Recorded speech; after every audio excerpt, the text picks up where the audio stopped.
من المؤمنين رجال صدقوا ما عاهدوا الله عليه فمنهم من قضى نحبه ومنهم من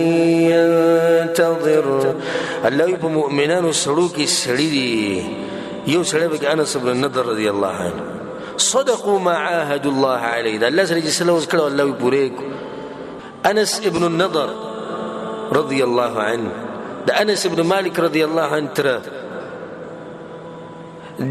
د بدر جنگ بدر نشاته پاتې شو. بدر د غزانه نه دینه پاتې شو. اصل بوزدلی درسه نو پاتې شو، نه د یری درسه پاتې شو. هغه ایمانونو دا جنگ پر اساس باندې اچانک راغی، نه د جنگ په اراده نه وتی. همونس کې جنگ راغی نو ځکه با صحابه رسول سره نو تلو جنگ نه خونی خو قافله به ودرې او بیا اچانک جنگ راغی. نو انس بن النضر رضی الله عنه د مدینه کې خبر شوی جنگ دی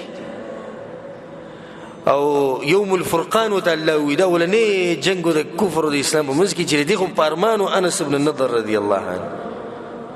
بس یو د دې ځنه یو الله خبرو جناب دې رسته تیرې ده د مرګرو سره چې بکیناستو نو دا خبره به کوله وی کچرته الله مقرر کړو د رسول صلی بل جنگ لاله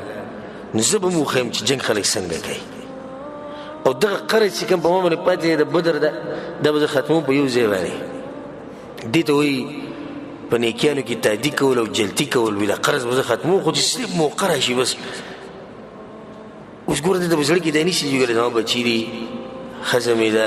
ښکلې خوږه دنیا ده مال له غم خادي ده دا بچا د بردوینا چې یو موقره له بس سبحان الله موقره له او کوم موقع د جنگ احد ده موقع الله اکبر موقع په دې وخت کې راځي خطرناک جنگ دی احد ده کنه او مسلمانانو باندې سخت دي شي نو په دې کې به انس بن النضر یو خو زوړ قرض بادا کوي او یو دې کې خپل د جنگ ډیر سخت نو دې جنگ ته چې کله هغه ورکوشو هغه مرګرو دا وی چې په دې منځ کې به دا आवाज شو چې رسول الله صلی الله علیه وسلم وفات شي. نو احد بصیرت کې تاسو دا خبره اوریدلی نو د دې راسه مسلمانان ډېر ګډوډ شو چې ګور رسول الله صلی الله علیه وسلم وفات شو. نو انس بن النضر رضی الله عنه داخله کولی چې خپه شو تاسو ولې شي چلو تاسو له هغه رسول الله وفات شي وي که رسول الله وفات شو دین رسول الله پاسې تاسو په هغه باندې مړ شي په کوم چې رسول الله مړل نه ستې بیا رسول الله مړ شو بنش دین خو هغه رسول الله. الله اکبر پاسې د جنگي شروع کو په دې ځکه په یو موقف کې ډېر خطرناک گزارو شو. دې مرګرو ته نصیحت کوي انس له گزاره کوه ځکه چې په دې طریقه دا کومه چې طریقې نو دا خو حالت به ډېر سخی ناغو ته ما پریدي اني لاجد ريح الجنه ما باندې جنت خوشبو راغلی دي جنت ته وزما تاسو وینئ جنت خلق څنګه انس رضان خي جنت خلق دي سيږي بس دغه جنگ په دې موقع کې په دې سختو حالاتو کې د ورننه او تر کافرانو په دې منځ کې او بیا غیب شو نو کله چې جنگ ختم شو رسول صلی الله علیه وسلم به د کسان لګل وګوري چې څوک مړ له څوک ژوند دی که څوک مړی نه چې هغه مزیته کو که څوک ژوند دی نه چې هغه پټي کو نو خلک ګرځیدو. انس بن النضر رضی الله عنه بګنه ښکارې ده نا خوري پر رسول الله صلی الله علیه الربيع بنت النضر رضی الله عنها راله دي صحابه ته پوښتنه زما ورور راغله جنگله کوم ځای کې راغو ته پته نشته موږ بسم الله ګرځو بیا وګرځیدو یو کس پروت چې باقي جسم دا ټول ختم او دا ګوتی برابر وي د ګوتی اندامونه او د بندونه دا برابرونه چې کله دي دا ګوتی وکړي نو رسول ته یا رسول الله انس بن النضر رضی الله عنه بالکل ختم. الله اکبر قرض ما دا کو جنتی مو ګټو نبي الله سبحانه وتعالى آياتنا نازل كرو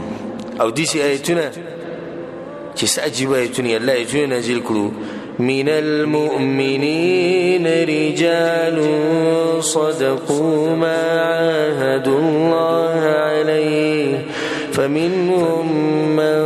قضى نحبه ومنهم من ينتظر الله وی په مؤمنانو سړو کې سړي دي یو سړی به انس بن النضر رضی الله عنه صدقوا ما عاهدوا الله عليه دا الله سره چې سلام وکړو الله وی پوره فمنهم من قضى نحبه نچا خپل کار پوره کو لکه انس رضی الله عنه خپل کاری پوره کو ومنهم من ينتظر نو دا نور په انتظار کې ناشتي زموږ نمبر به کله راشي دې ته وی په نیکانو کې تعدی کول دې ته وی مقابله کول هغه واقعا کله چې رسول الله صلی الله علیه وسلم صدقې وغوښتې او چې سره سي راوړي نو رسول الله صلی الله علیه وسلم ناسو او دا سامان به خلکو را جمع کوو نو چا سره وړو عثمان رضی الله عنه په سونو خانې راوستي په سونو 900 خانه راوستي 900 یا رسول الله مې راوستي بل لا سونه راوستي او به سره در سپیږي دي راوړو د رسول الله صلی الله علیه وسلم دی جوړې دي زو کړلاري شي کو او تو عبدالرحمن بن عوف رضی الله عنه نیم مال ورکو نیم هر سړي د خپل وس مطابق کار کوو نو چا به کجوري وړي چا به پیسې وړي چا سره وړي کجوري ډېرې وړه خلکو کجوري وړي ته بچولې نو بدی کې د منافقان ناسو د منافق سړي دغه کاری چې دینداري د دینه پریدي عثمان بن عفان سمي صدقې وړي ګوره 900 وخان نور د سوای 900 وخان د منافقان دې ګډ کې ناسوي اداري کار اونته کې دی ریاکاری وکړه کنه منګوي دی ریاکاری کوي په 900 خانو کې ترې سړي صفت نه کوي چې دغه کار وکړو دی ریاکار ته ګوره چې غریب سړی براغه ځان سره ولک سره غست دوی نه الله تر دې څه ضرورت دی لکه چې ته سم شي راوړل د دې سره غستې د منافقانو طریقه ده په دې کې ابو عقيل الانصاري رضی الله عنه هغه راغی د دین لپاره قرباني او په نیکانو کې تعدی کول او په دې کې مقابله کول په دې باندې یو مثال لې بس ناغه د ځان سره لګي کجوري ترخ کې پټي راغستې چې څوک ویني او د ځړنې یو الله خبرو کما سړي سویل ما براوړې خو د غلي کجوري راغستې پټي راغستې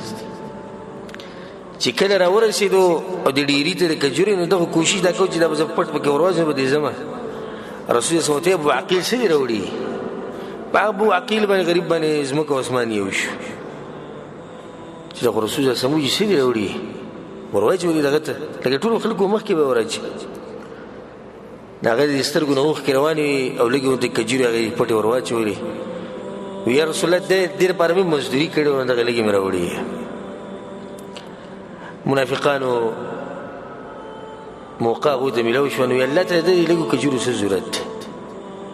د دین خو دې نه راوړي الله په قران کې د ایتونه نازل کړو الذين يلمزون المطوعين من المؤمنين في الصدقات والذين لا يجدون إلا جهدهم فيسخرون منهم الله منافقان اغدي ک پدې مؤمنانو کې څوک ډېری صدقې ورکوي نه باغو پوریم خاندي او چې څوک لګي ورکوي غریبانو سنور سنشتي سجلي غیر غسي نه دوی پوریم خاندي ابو عقيل رضی الله عنه لګي کجوري غره غستي دی ګوره دې ته په نیک عمل کې تعدی کول دې ته په نیکانو کې مقابله کول د مقابله د میدان نشاته پاتې شه نشاته ها نه پاتې شه ابو طلحه رضی الله عنه چې کله بوډا شو ناس نو د آیت وی په سوره توبه کې د آیت انفروا خفافا وثقالا الله اوزي زما بلار کې کدرانی او ک سپکیه دي ګلار نه مراد څه دی یعنی jihad لوزي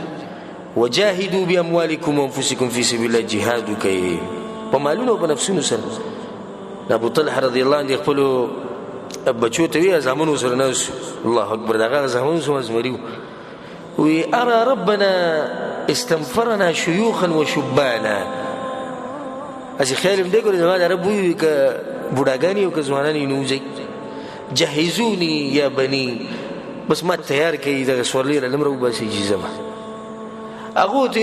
يرحمك الله بلا رب الله دې بتا رحمك قد غزوت مع النبي صلى الله عليه وسلم حتى مات رسول سره ته جنگونو کې نه شریک شوی تر دې چې رسول سره وفات شو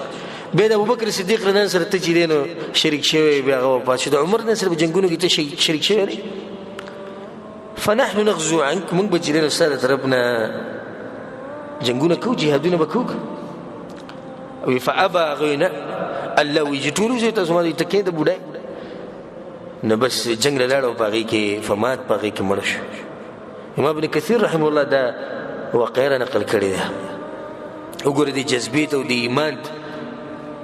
او په نیکیانو کې مقابلې ته د خپلو زامنو سره مقابله کوله دا مقابله چا سره وه د خپلو زامنو سره په نیکیانو کې چې خلک جنت به وایي تاسو ګټئ زه ورته ناست یم ما ته به دقه وایي چې ته سپین ږیری دړقېدنې چې کښېنه نه زه به ځمه اوس هغه هم مجبوره شو پرېښوي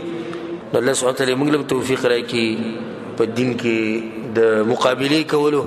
او الله سبحانه تعالی موږ له توفیق راکړي په نیکیانو کې د تعدي او د جلتي کولو او الله سبحانه تعالی زموږ د نیک عمل قبول کړي